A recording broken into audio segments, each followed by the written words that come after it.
for the second. India have won the test match. India have won the series. They're going to get back for two. Hello and welcome to a new episode of the 81 All Out podcast. I'm Siddhartha Vaidyanathan at Sidvi on Twitter. And today I'm joined by a guest from Dunedin in New Zealand. That's not a place that we've got a guest from before. So welcome to the show, Michael Wagener. Thank you. Yeah, so Michael is Michael on Twitter, which is MYKUHL at Michael. And he's a freelance cricket writer and statistician. He contributes regularly to First Post, the website, and I'll be linking some of his articles, and I'll also link his Twitter handle. So please follow him there. He's a wonderful resource for New Zealand cricket, has a lot of very interesting thoughts on what I think, and I may be taking the cliche up a notch here, but what I think is the most underrated team in the history of underrated teams of New Zealand. So we're here to talk about the New Zealand Test team specifically. And I want to focus on the last 3 years or so since Kane Williamson took over the captaincy. New Zealand have had basically, apart from that one series against South Africa at home that they lost 1-0 and that they could have actually drawn had it not been for rain. They came really close to winning a test. Apart from that, they have been undefeated in tests since November 2016. And this is one of the most important months for them, I think. They've just had a series against England. We're recording the day after the series against England finished, which they won 1-0. And they now are off to Australia for 3 tests, and then they play India at home 2 tests. So they have a formidable challenge ahead. And so, Michael, tell us a bit about the England series. I did read your review on First Post, and it was comprehensive. But the kind of cricket that it produced, largely attritional, was it a bit off-putting, or were you okay with it? A bit of both. It had hours of quite intense, quite interesting cricket, and there was a real sort of chess match sort of feel to some of it in terms of the bowlers were trying to make the batsmen take risks, and the batsmen were trying not to give in to their nature to take risks, and the result of it is there was that sort of both waiting for the other to flinch. A little bit like when you watch a heavyweight boxing match where there's 2 really good fighters and it seems like they spend 10 rounds without actually punching each other. They spend the whole time just pretending to and looking for a weakness and not finding it. There was a little bit of that in there, which you have to be a bit of a purist to appreciate. And I think that was a bit disappointing that the pitches produced that sort of cricket. But it was nice to see a different style to what we're used to. And as long as it only happens a couple of matches every few years, it's great. But it wouldn't be nice if that was what we got a lot of. I was listening to the NZ Radio Sport commentary for a while, and they were having a discussion about it. And one of the commentators, in fact, wondered if New Zealand had ordered these pitches because they know that they have the bowling attack to get 20 wickets on any surface, and they ordered it to neutralize England. Do you think there's any credence to that? I think there is, but I think probably more so.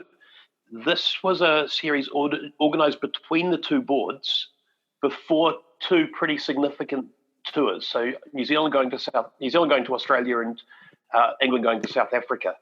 And we know that in Australia and South Africa, you've got to work for your wickets there. The pitches are bouncy, and there's not much. Well, there's a little bit of sideways movement on some of the South African pitches, but there's not likely to be when England play.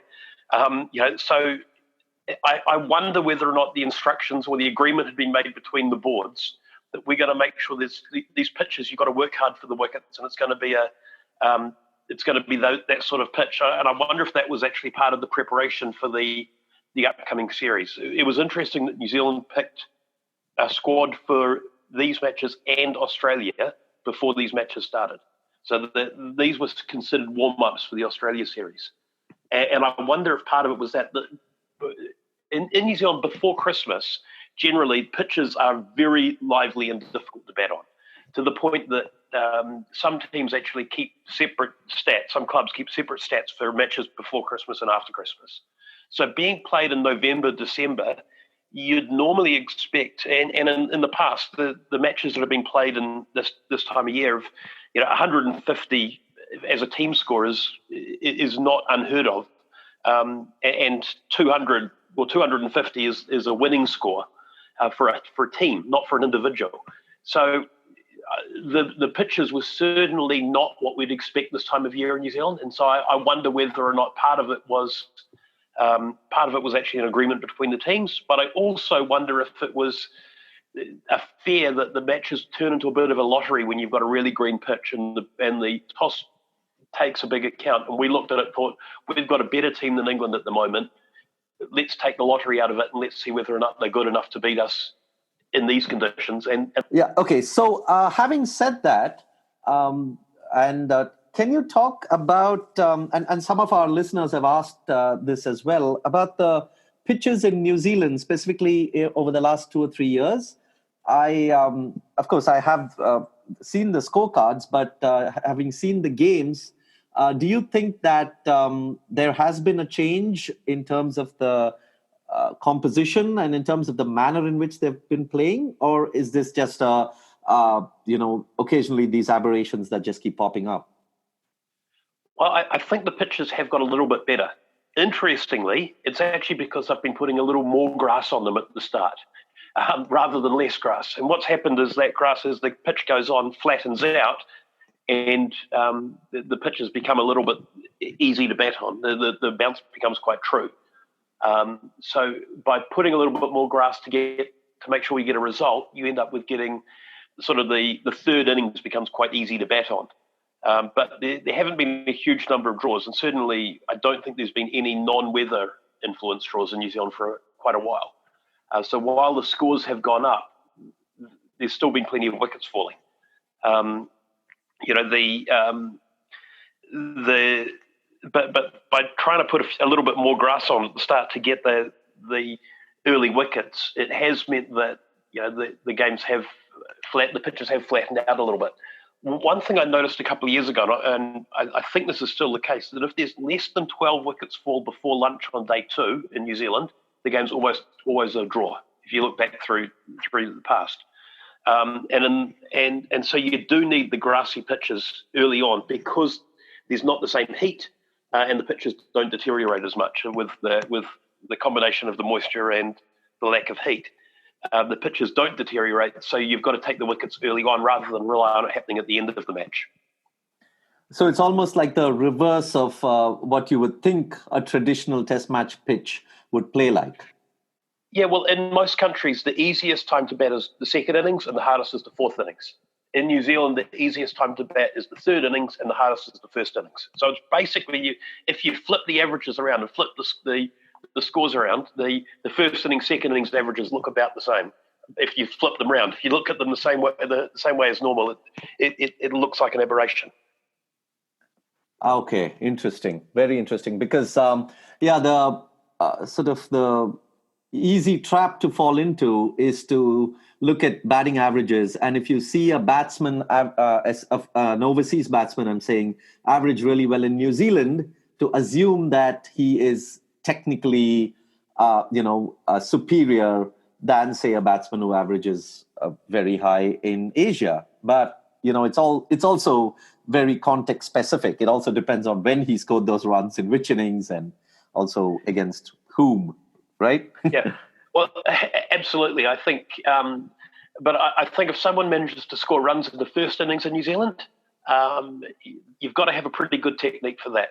Scoring them in the third innings, not quite such an issue. Similar to a batsman that scores in the first or second innings in Asia, perhaps doesn't say as much as someone who does it in the fourth innings. If someone scores a fourth innings 100 chasing in Asia, that's a quality player. Absolutely, yeah. I mean, I think I'm going to do a quick search after this chat on put in India and New Zealand or put India, Sri Lanka, New Zealand, UAE, and see who has the top averages, just for my own curiosity. But moving on to this batting lineup, though, and if you see, again, I'm talking about during the time when Kane Williamson's taken over the captaincy, they have been scoring at a really good rate, though. I mean, they've been putting on big scores. The runs have been coming from all through the order, and they bat deep. And would you say this is one of the most balanced and perhaps the best batting lineup that New Zealand has seen in a while, or maybe ever? Look, there's no perhaps. Since Brendan McCullum took over, New Zealand has scored almost like 30% of our 400-plus scores, I think, have happened in the last 5 or 6 years. Since 7 years, since 2013, so 6 years. Something like 30% of our 400-plus team scores have happened in that time. And there's a couple of factors in there. The part of it is the pitches have changed a little bit. But part of it is also that there's been a change in focus on the batting coaching role. Craig McMillan came in and quite revolutionised the way that they did batting coaching. He didn't really care about technique. He sort of said players sort out their own technique. He works on decision making and on looking at how players actually decide what shots to play. Because if you're playing the right shot, it doesn't really matter too much about your technique. Whereas if you're playing the wrong shot with the right technique, you're still going to get out.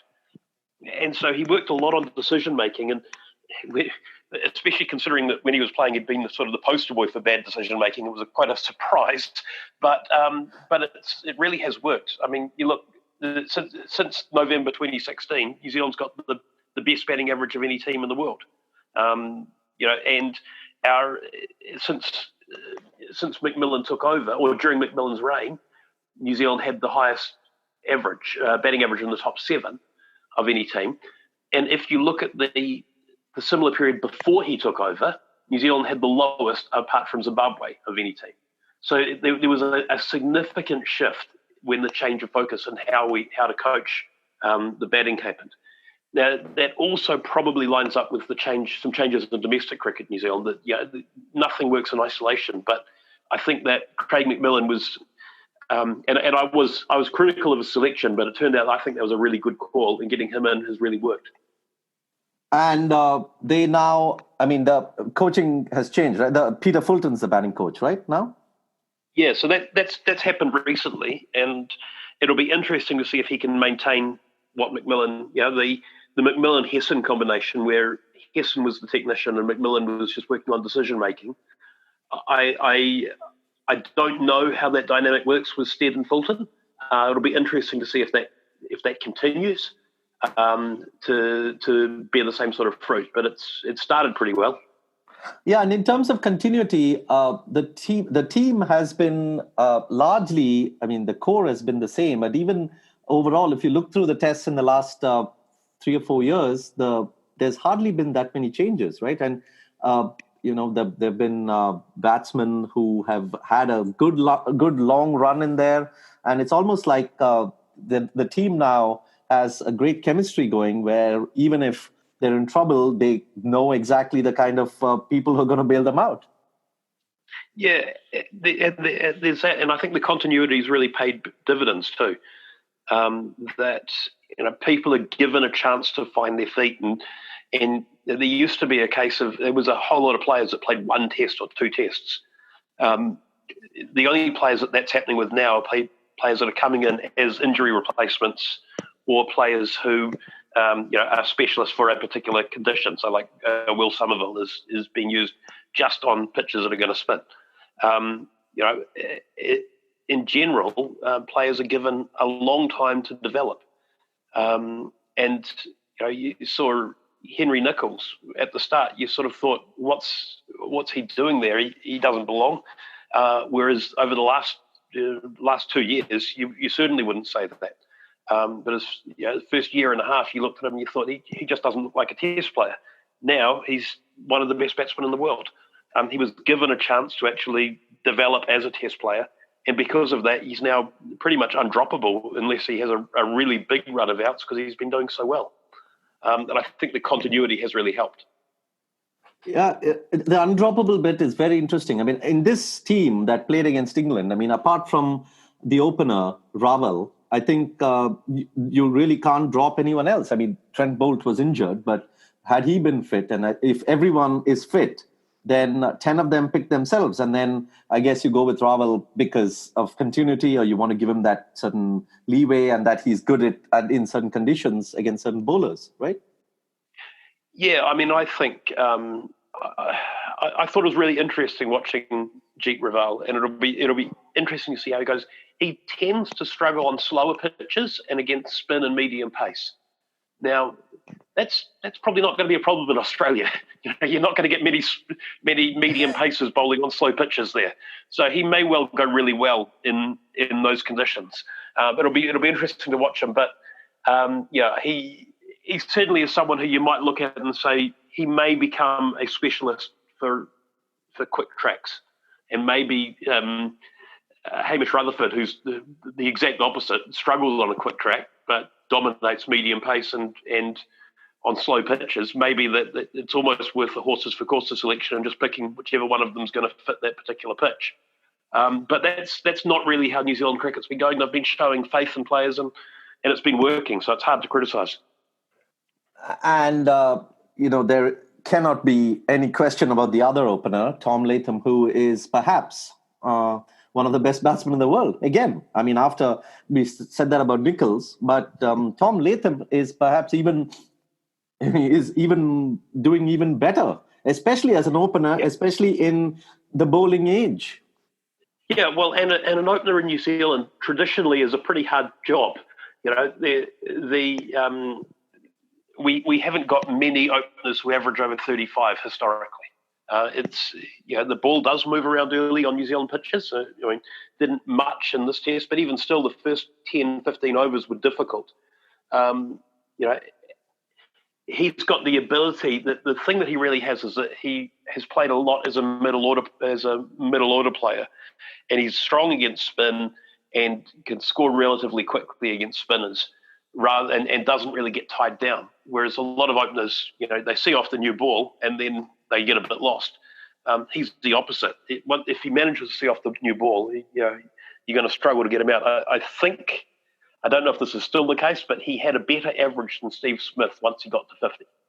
So when he got to 50 and when Smith got to 50, Smith does it more often. Once he gets there, he actually goes on to score bigger scores on average. So that's quite something. Definitely. And I also saw a tweet of yours, which ended up becoming quite popular, about Martin Crowe and Tom Latham, about how before they turned 28, Crowe had 3,384 runs at 44.52. I'm just reading out the tweet. And Tom Latham, who's almost 28, has more runs at a higher average and with the same number of centuries.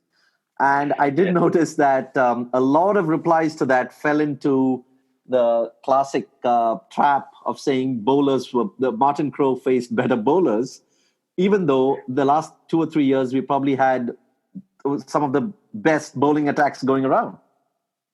Yeah. Look, I think it's really easy to be nostalgic because you only remember the highlights. You remember those great deliveries and you remember those stunning spells. And so you think that the bowling was better back in the day. But you look at the bowlers that Crowe faced the most, and it was Craig McDermott and Philip de Freitas. And I'm not wanting to talk down about those two gentlemen. They were both very good bowlers, but they weren't. Perhaps they were, if they were playing now, they probably wouldn't be first picks for either of their teams. And yet they were the standout bowler for each of their teams in that era. So the idea that the bowling is so much better now then than it used to be, I just think is we remember the highlights rather than remember the reality. Yeah, and the fact is that if you've followed cricket over the last 2 or 3 years, even at least that it should be tempered with the fact that the batting averages have considerably dropped. It's much harder to make runs, and I think 2018 was comparable to 50 years ago or something, where among the lowest averages of all years. So Yeah, Tom Latham is, I think, a cricketer that we should be hearing a lot more about, and hopefully he with performances against Australia and India, hopefully he finds a way to come into the forefront in terms of being. I mean, that's the criticism of Latham, is that he's often he's been a bit of a bully. He's got his centuries against Zimbabwe and Bangladesh and Sri Lanka. He hasn't really done it against the big boys. And so, his last couple of ones, scoring a century against England on a pitch, the Mount Maunganui pitch got a little bit of grief, but it was really only because people were lumping it in with Hamilton. That wasn't a particularly easy pitch to bat on. And the fact is that he's although his century was in Hamilton, wasn't it?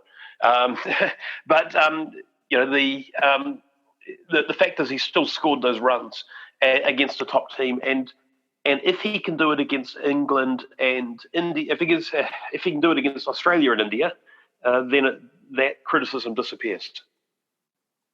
Didn't he also have a big score in Sri Lanka or Pakistan? One of them? Yeah, I think against both of them actually. I think he scored one in UAE and one in New Zealand against Pakistan from memory. Yeah, I think that's. New Zealand. New Zealand have played a lot at home, but I think the tours to UAE and Sri Lanka are extremely, extremely good performances. I mean, especially UAE. I mean, it's very, very tough to win there, and they went there and won 2 tests there, leave alone one. They won the series 2-1, and then went to Sri Lanka and drew the series 1-1. So really, really good performances both. And I've got to say, we're desperately unlucky to lose that first test. New Zealand were in a position where there were probably 80% chance of winning it, and then a very good partnership from Sri Lanka, as they've done a few times recently, turned the game around. So I think New Zealand were desperately unlucky to not win that series 2-0. And I think if we had, it would probably be, there would be a lot more talk about this team. But it's in saying that, I think we were quite lucky in UAE to win the first test, where it's one of those things. Sometimes the best team wins, and sometimes they don't. But if you're the best team often enough, you'll win more than you lose. And I think New Zealand is starting to be the best team quite often. Yeah, that first test, by the way, which New Zealand won by 4 runs, is perhaps the test of 2019. I mean, it was a stunning test. It's one of the better ones I've ever watched. And wasn't that the debut for Ajaz Patel, the left-arm spinner? Yeah, that's right. Wow, yeah, that was some performance on debut and then he gets through the last wicket as well and wins them the game. That was some test. Yeah, and I mean, I think he's an example of what's happening in New Zealand cricket at the moment. With we went to a double round of the Plunket Shield. So rather than everyone playing everyone once, everyone played everyone twice. And the result of that is it gave enough time for people to actually show what they could do, and a little bit more time to play the sort of higher level matches. And we started to see some players putting their hands up. And yeah, he's one of them. He's had a couple of outstanding seasons. And so when we threw him the ball, we knew that he could actually perform.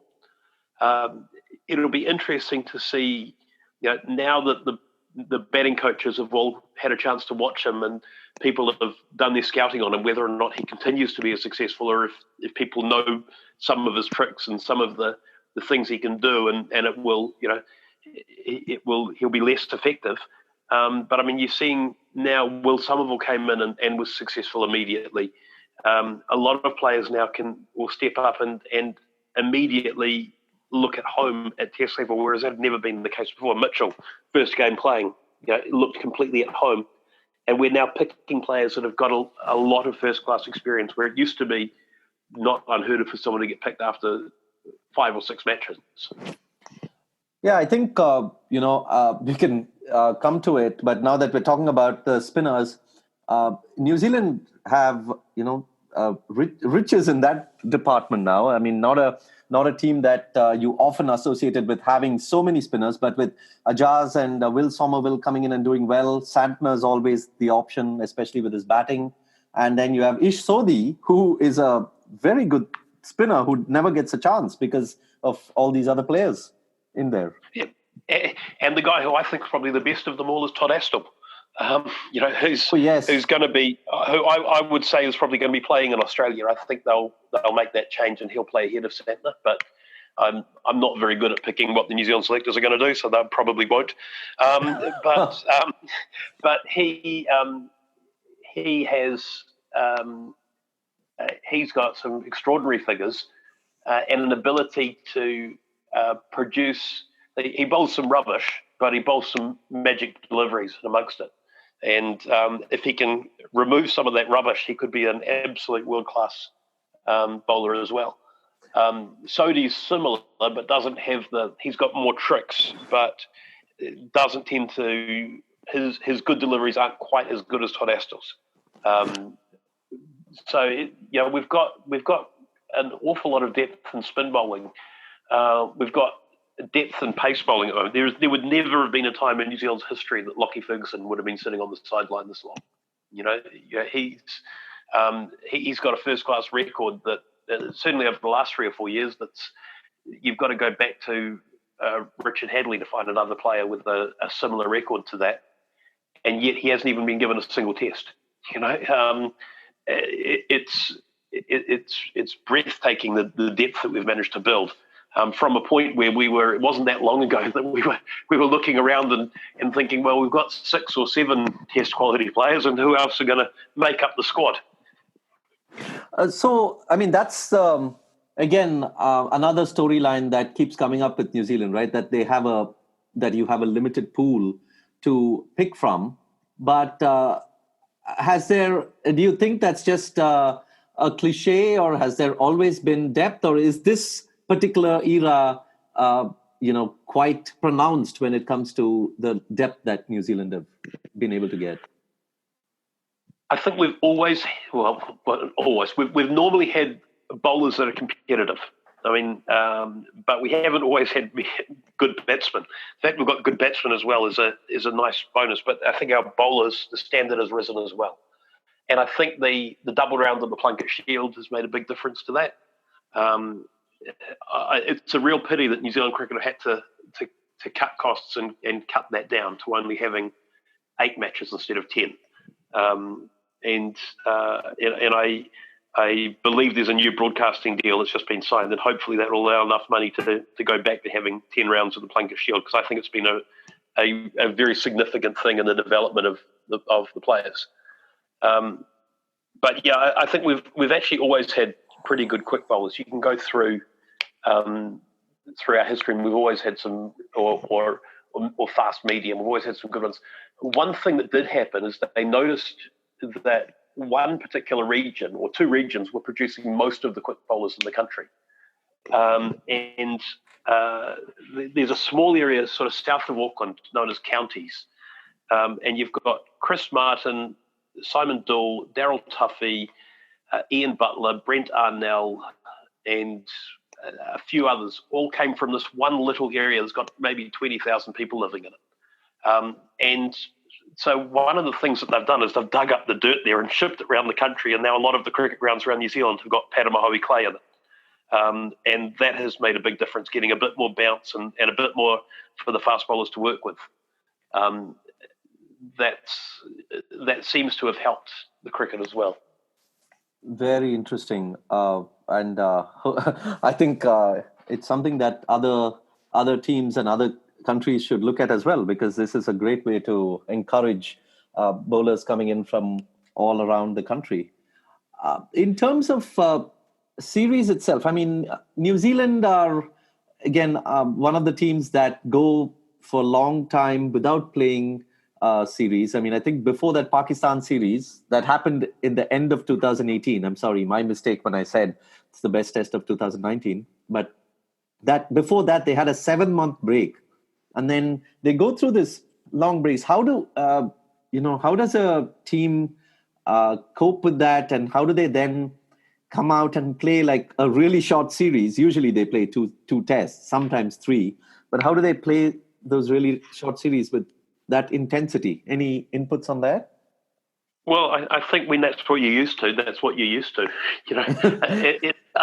If that's all you get, you develop the ways of dealing with that. And some of it is they've set up some sort of high performance centres. One of them in Lincoln in Christchurch, where there's one just out of Christchurch, where they have a whole lot of different pitches, soils from different parts of the world, so they can get similar sort of conditions to different countries. And they have.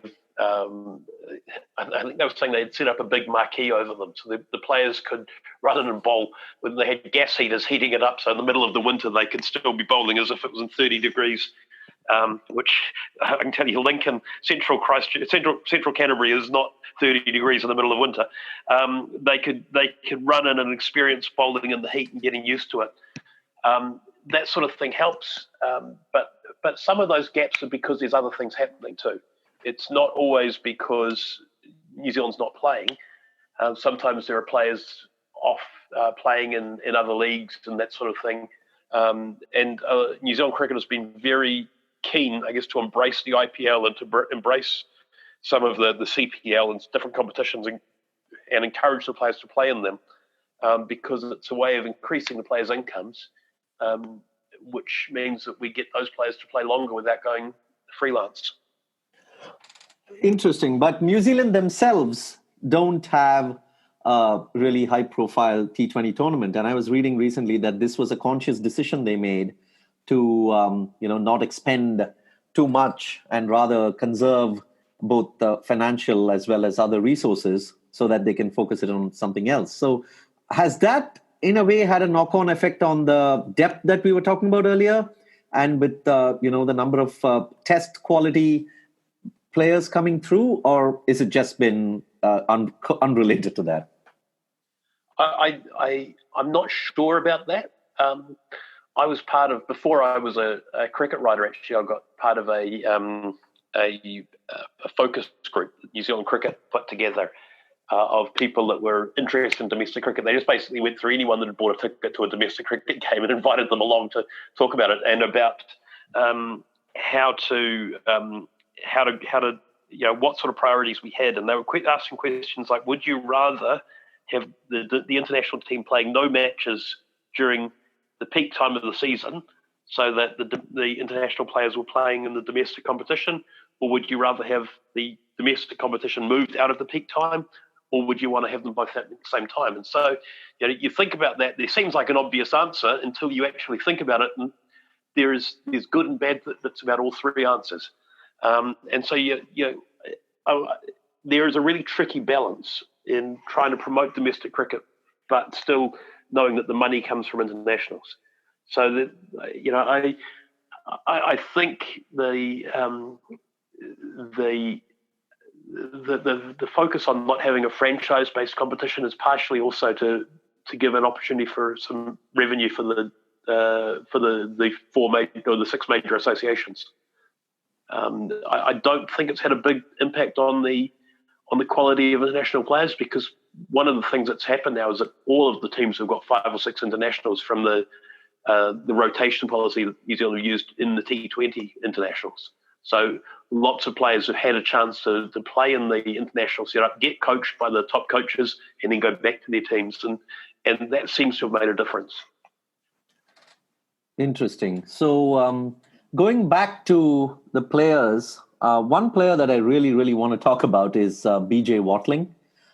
You have written about him, and he constantly, comes up in discussion. But can you tell us a bit more about him, and what do you think he does that really, really makes him the best? I would say, okay, let me add the word perhaps the best keeper batsman in the world, but I think the best. Especially, the interesting bit is that he didn't begin as a keeper, right? No, well, he played his very first game of first-class cricket as a keeper, And then that was it for a long time. He played one other match as a keeper, and then he got picked for New Zealand as a keeper for a T20 match. And everyone's like, oh, can he actually keep? And someone had noticed him playing at a club match as a keeper, and said, well, he's actually not too bad. We should give him a try. And that one T20 match then led to him getting the gloves for a couple of games and going on to be our first choice Test keeper. But he was a batsman, and when he played as a batsman, he didn't do quite as well as he has as a keeper, which is very unusual. Not many players have a better average as a keeper than not as a keeper. Andy Flower did, but that was more because he played as a specialist batsman when he was older.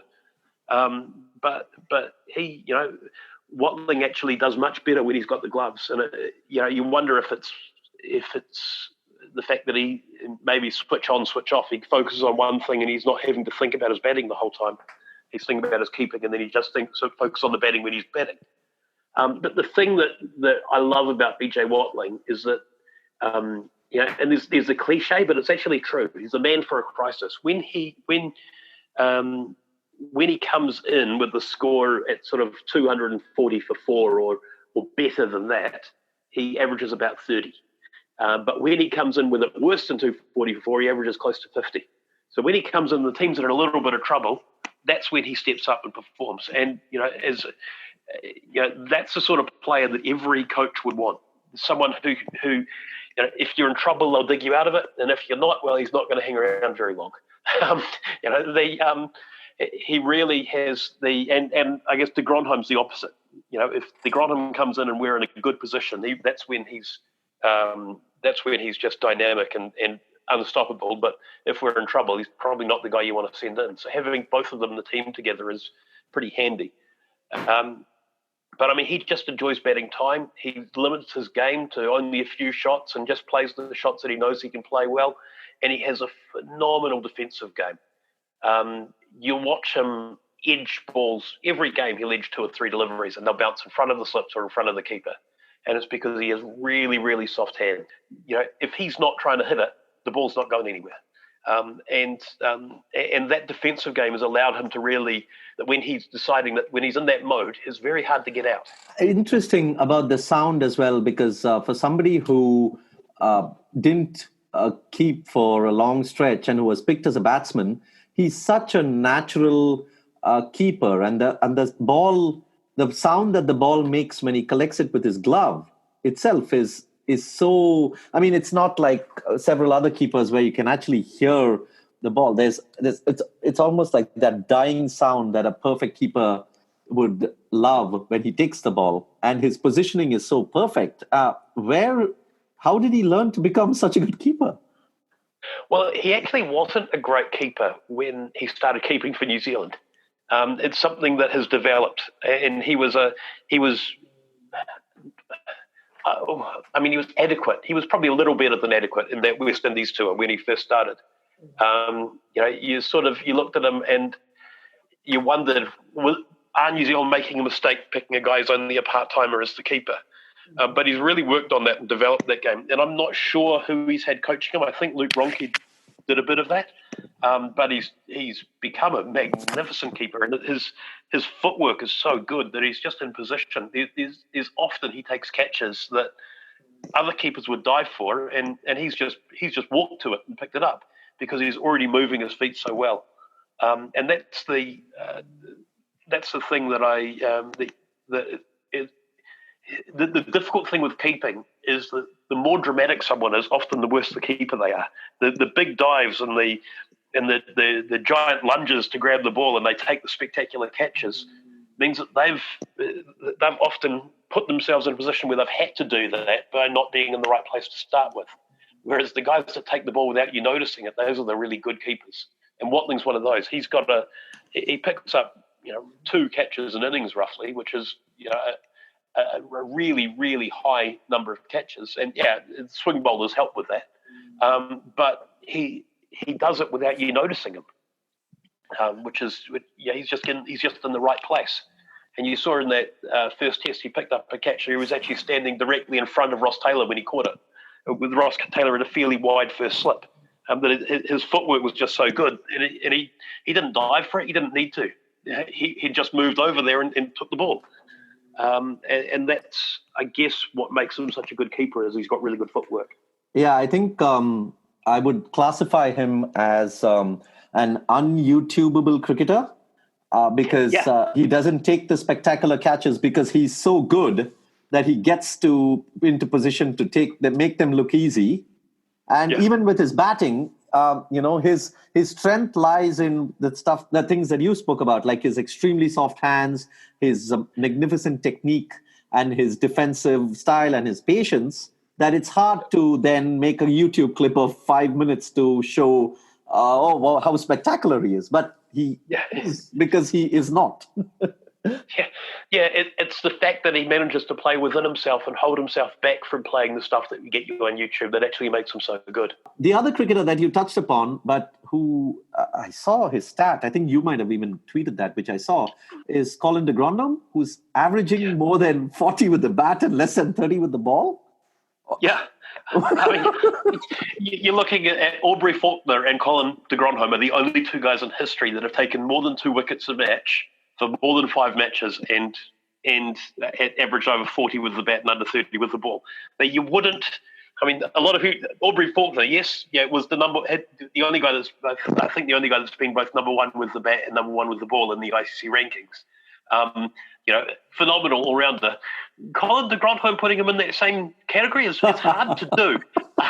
It's hard to see it. And I think one of the things with de Grandhommme is that he doesn't look like he should be a good test bowler or a good test batsman.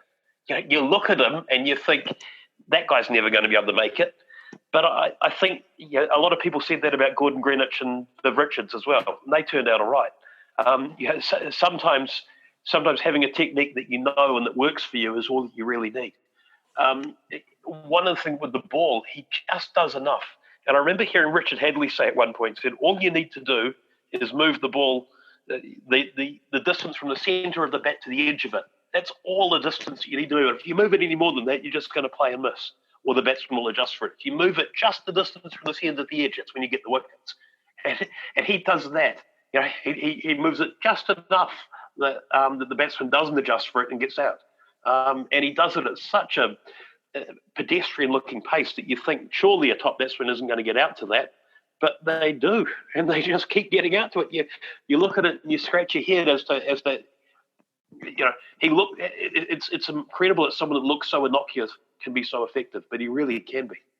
Yeah, I think in many ways, even though they seem vastly different, Colin de Grandhommme has a lot in common with Ravindra Jadeja. Jadeja is a spinner who just turns it enough to get the edge. He's extremely disciplined. He can bowl long stretches.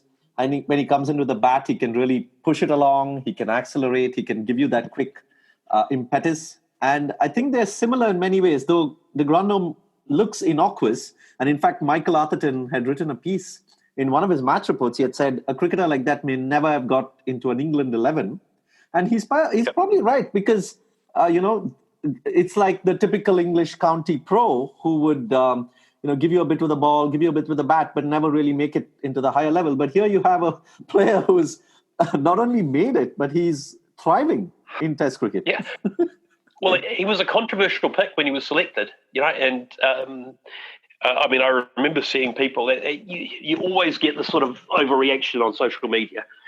People saying they were going to boycott the team if they picked him in the Test match. Why are you picking this guy? It's only, I'm not going to watch if he's playing. And then he picked up 6 wickets in his first match, and he had,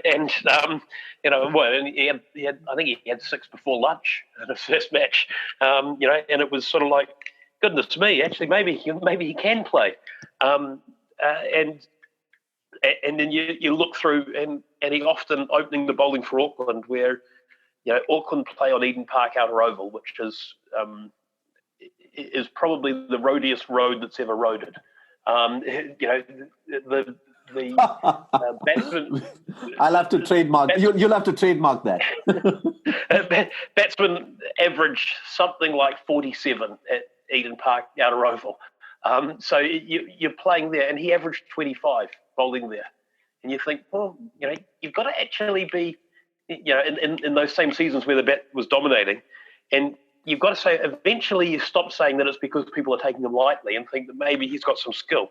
But it's the sort of subtle skill that I don't notice. And I remember Richie Beno once saying that you want, in your ideal team, you've got finger spinners and medium pacers to get out batsmen, and then fast bowlers and leg spinners to get out tailenders. And he's definitely falls in that first category. He gets out really good players rather than getting out the bunnies. But I wouldn't back him to wrap up the tail. You think that his subtlety is just going to be lost on the guys at the bottom, and they'll just hit him all around. You did mention Jeet Raval and how he should be able to perhaps do okay in Australia. But do you see, in terms of the other batsmen, do you see any particular weakness or strength or anything that New Zealand should be wary about in terms of their batting in Australia? Yeah, I mean, I think there's a few of our players who may well get found out a little bit by the extra pace. But we do have quick bowlers in New Zealand now, whereas we never really used to. So having Ferguson bowling in the nets and having Kugelheim bowling in the nets means that they're starting, Adam Milne means that players are starting to get used to facing that sort of pace. And that's certainly going to help. But traditionally, we've struggled on the bouncier pitches. In the past, we're a better team now than the ones that did struggle. But, Australia are relentless. They've got so much quality that you can never relax. And a lot of our players have built their game on seeing off the good ball and then punishing it when the bowlers get tired or when they give you the bad balls. And the Aussies don't tend to give you as many bad balls. You have to actually hit the good ones. And so that could be, Williamson has no problem with that. And I think Nicholls showed when he played in the Big Bash that he was quite capable of handling the Australian pitchers and the Australian bowlers. But I think Ross Taylor might struggle. I think Tom Latham might struggle. And I think Colin de Grandhommme also, probably his game isn't suited to those sort of pitches as well. I think Watling, Watling, Raval, Williamson, and Nicholls are the four that have the game that sort of is more suited to that sort of pitch and that sort of attack. But even then, that good bowlers will put you under a lot of pressure, and pressure causes people to play silly shots and make bad decisions. And it's all about trying to manage that pressure. It's going to be interesting to see the kind of pitches that they're going to roll out. I think Perth, when India played there, was a difficult pitch to bat on. But of course, I think this is a day-night test. So it could be totally different, and the conditions could change depending on the evening. And then, of course, you have Melbourne and Sydney, and it'll be interesting to see that. Sorry, you were saying? Yeah, look, day-night test is exciting because we've got swing bowlers, and we know the pink ball tends to swing for longer and swing further than the red ball does. So that's exciting. The other thing that we've got, a little bit of a secret weapon, is that the new groundsman in Melbourne is a Kiwi. Or the curator, as the Aussies call him. And so he's not scared of putting a bit of grass on the wicket. He's not scared of sideways movement. And so we may get a pitch that's a little more to our liking there than we would normally have got. So Sydney, I think, could be trouble. But hopefully we're 2-0 up when we get there. I did see, though, and I was quite baffled by this, though perhaps I shouldn't be, that New Zealand haven't played a Boxing Day test for 30 years or 30 plus years. Yeah. And why is that? Is it just they're not a good enough market? I mean, is it just not a marketing proposition that Australia haven't called them in? Because they've had some good teams in the interim. Yeah, and we've had some close series too. But yeah, it's really down to the marketing. It's down to the fact that the Australian public wants to see South Africa, they want to see India, they want to see England, and until recently they've wanted to see West Indies. Yeah, and I think we've probably replaced West Indies in the team that Australia wants to watch. And I think that's probably what's happened. So that's why we're getting it again. But we, there are most of the players were not alive the last time we played a test in in Sydney. I think it was 1983, the last test that we played in Sydney. And when you think that there's over 100,000 Kiwis living in Sydney, that just seems madness from Cricket Australia to not put a test on there until now. But I mean, you got to say, we have probably earned the right. In 2012, 2013, people were talking about that there should be a two-tier test, 2 tiers for Test nations because New Zealand were just not competitive. Whereas I don't think anyone would be saying that now. Yeah, I mean, absolutely. Nobody. In terms of, I think New Zealand are rightfully the number 2 team in the world, and which is ahead of Australia, by the way. Only India are ahead. And so, coming to what I think is New Zealand's stronger suit, and such a good bowling attack that they have, that they're going to be taking to Australia. It was often said, I mean, Richard Hadlee, it was often said, operated as a one-man army, though I don't know how much of that was... The famous quote was the World 11 at one end and the Ilford second 11 at the other. Exactly. But you have such a good balanced attack here. You have Bolt and Southee, two really, really good bowlers whose careers have overlapped. You have Wagner, who I think is one of the most fascinating bowlers in world cricket, Neil Wagner. And then you have, de Grandhommme as the all-rounder. You have Santner as the all-rounder. You have some good spinning options. Really exciting for a tour of Australia to have this much depth. Yeah, absolutely. Now, it'll be interesting to see how much cricket Tim Southee gets because probably quicker tracks where the ball doesn't swing, he's not as effective. So he might play Perth and might not play anywhere else, or he might not even play Perth. The selectors have made some tough decisions before about the balance of the team based on their conditions. So you're saying Lockie comes in for him in Perth?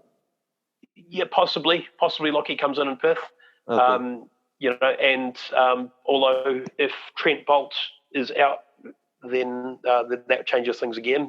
With injury, I haven't heard an update on Boult or de Grandhommme, and de Grandhommme certainly with an ab strain. That's a sort of thing that can be 3 days or can be 6 months. So it'll be interesting to see how he pulls up.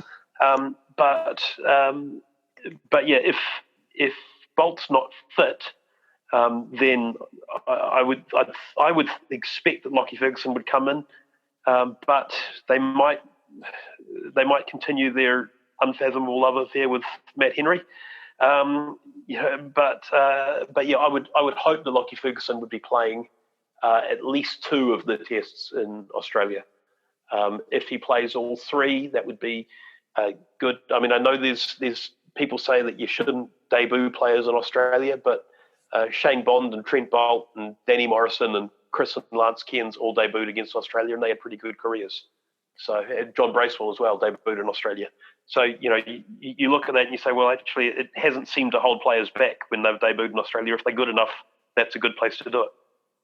Yeah, and given his first-class record, it's not like he's coming in. It's not like you're taking a punt on him. He has a proven record in first-class cricket, right? You said it's second only to Richard Hadlee, or yeah, it's in that sort of realm. I think Andre Adams also had a pretty good record and played only 1 test, but that was, I think there were off the ball reasons for that more than there were on field reasons. He's got a really good record, and he's the sort of bowler that suits their sort of conditions. But he's also the sort of bowler perhaps are a little bit used to, whereas Southee's a bit different. There's arguments either way. But yeah, I'd like to see him playing. I think someone who can bowl consistently at 145. I mean, he averages 20 overs in innings for Auckland. So it's not like he just comes in and bowls a short spell and he's done. He's able to get through the overs, and he bowls quickly, consistently. He doesn't let up. It's not like a lot of fast bowlers. And I mean, Jofra Archer was an example that he bowls quick spells, but he also bowls spells that aren't that fast. He's not like that. He's just consistently quick, and he's consistently at you, and he's consistently building pressure. And I think that's the sort of bowling that we need against Australia. You need to just not let them have that mental rest. And I think I'd like to see him there. I could see, talking about dropping Tim Southey when he's been averaging 23 or something in the last 3 years sounds ridiculous, but it's not a case of dropping him. It's a case of picking the best players. How big a blow would it be if Bolt were to miss a part of the series or the whole series? Given New Zealand have the depth, but still Trent Bolt has been such a phenomenal performer for them for a while, right? I think the bowler we'd miss the most would be Neil Wagner. I think if we miss Trent Bolt would be a blow, but I think Neil Wagner's the guy who we would really struggle to replace because what he does is hard to replicate. Talk about that. Let's talk about that. What does he do? How does he do it? We have a question from a listener who says, how the hell does Wagner get 5 fours on wickets where most others don't want to bowl? I guess there's 2 things that he does. One is that he's got a left arm angle and the ability to make very, very subtle changes with bowling the ball in roughly the same place and having it arrive in a different place. And secondly, he keeps doing it. There was a really good graphic in the Abu Dhabi sort of match where he'd pitched about a dozen deliveries, all in maybe a folded out handkerchief sort of space difference in like when they bounce. So all pitching roughly the same place, and they ended up arriving at all sorts of different places. One of them came through at knee high. One of them was over the head height. Some of them were down the offside. Some of them were down the leg side. So the batsman, you can't know until quite late where the ball's going to go. So you've got less time to react to it. He bowls quick enough that less time doesn't give you much time at all. And he will keep doing it for 13 overs or 14 overs. You just don't get a rest. He just keeps going at you. And he's got incredible fitness and stamina. And it's almost... you look at it, it's almost unnatural, the fitness that he has and the ability to keep bowling and how he manages to motivate himself to just bowl another over of really intense cricket and then another over and then another over and then another over. And you sort of think back to Mitchell Johnson and Wasim Akram, that when that left arm angle for a bouncer is really hard to play, and really that the ball coming from that angle, those two both hit a lot of batsmen.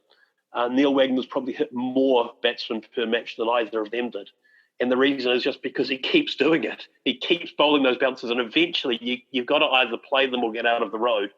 And if you play them, you're eventually going to get one wrong. And if you get out of the road, you're eventually going to get one wrong and you're going to wear it. And there's so much that you make one little mistake, he's going to be at you. And that's why people use their bat to try and defend the ball off and get caught. And in terms of, even the variations, right? I mean, he just does enough. He's not bowling every ball different, but there's always that 1 or 2 balls that he will change the angle a bit. He'll change the seam will come out a little more scrambled. There'll be some little subtle change that'll catch the batsman off guard, right? Yeah, well, from what I've noticed, and I'm not an expert, and I'm watching on TV mostly rather than with the really good analysis equipment that some of the guys have. But I've noticed in bowling leg cutter bouncer, I've noticed in bowler sort of a quick bouncer and a bouncer that's not quite as quick. And so the 3 sort of variations means that the one, and then there's the natural variation of the pitch, and he moves around the crease a little bit. So effectively, it means that there's quite a lot of different alternatives as to how the ball's going to come at them. And he's hit quite a few batsmen with the leg cutter bouncer that sort of goes away slightly, or I guess that it sort of looks like it's going to pass down the leg side and then it moves, and so the batsman who's swayed inside it is suddenly getting hit by it. That seems to be a really effective delivery. But it is, part of it is just that if you keep banging the ball in the pitch, it's going to do slightly different things because the pitch isn't going to behave exactly the same every time. One of our part of our team, 81 all-out team members, Ashoka, he had pointed out that Wagner does get a lot of credit for the amount of spells he bowls and how much he bowls. But Trent Boult and Southee have actually bowled pretty comparably in terms of the number of overs that they've played since 2017. Like if you look over the last 3 years, Boult has bowled most number of overs. Wagner's second on the list, and then Southee's third. But Southee's played a couple fewer games. So actually, they've all perhaps bowled similar amounts. Yeah, I think the difference there is that Boult and Southee bowl with the new ball and then the second new ball, and then a spell in the middle. Whereas Wagner doesn't bowl with the new ball, so he's got a 60 over window to fit his overs in, whereas the others have, I guess, a 90 over window to fit their overs in. So he gets fewer breaks in between. Is effectively what that means. That they bowl the start of the day and the end of the day, and then once in the middle, whereas he bowls 2 long spells either side of their one in the middle. Interesting. If that makes sense.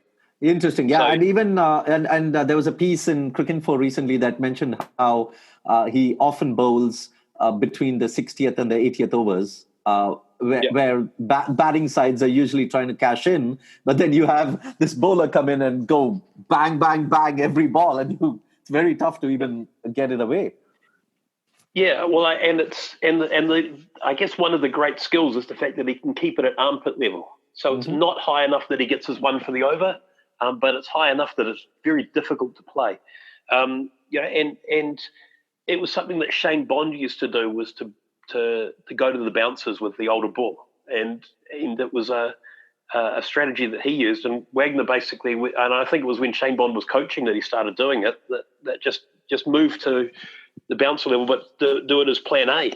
And then he's got his plan B of the bowling. He was actually a very handy swing bowler when he started. That's not his. It's not how he made his name in New Zealand, was from bowling the bouncers. It was for bowling left arm swing and knocking people's stumps over. There's a video out there of him taking 5 wickets and 5 balls. And from memory, there was 1 caught and 4 bowled. He was able to get under the bat and get between bat and pad quite often. And that's now really is almost plan C for him now, that the approach that got him is made his name to start with. So he's got a lot more variation and a lot more ability than perhaps people realise, because on the highlights you see the bouncers, you don't necessarily see the other deliveries. But length balls, or the sort of back of a length ball, is the one that he actually takes most of his wickets with. Very interesting. Yeah, I'm really looking forward to seeing him bowl in Australia as well as against India. I think that will be a terrific series as well. It's a shame it's just 2 tests, but it's fine. It's something. In fact, they haven't played in a while. They haven't played tests in a while, so it's good that they're finally playing.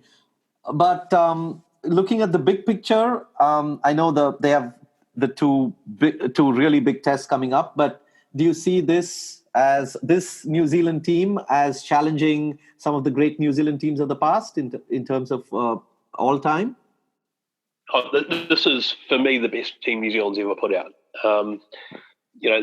Whether or not it's under McCullum or under Williamson, which one was better? Whether adding Henry Nicholls in and taking out Brendan McCullum has made the team better or worse. But I think this is the best side we've had right now. You look at the teams of the 80s and they were a good team. And the team under Stephen Fleming, we had a good run there for a little while, with particularly when Shane Bond and Daniel Vettori were playing together.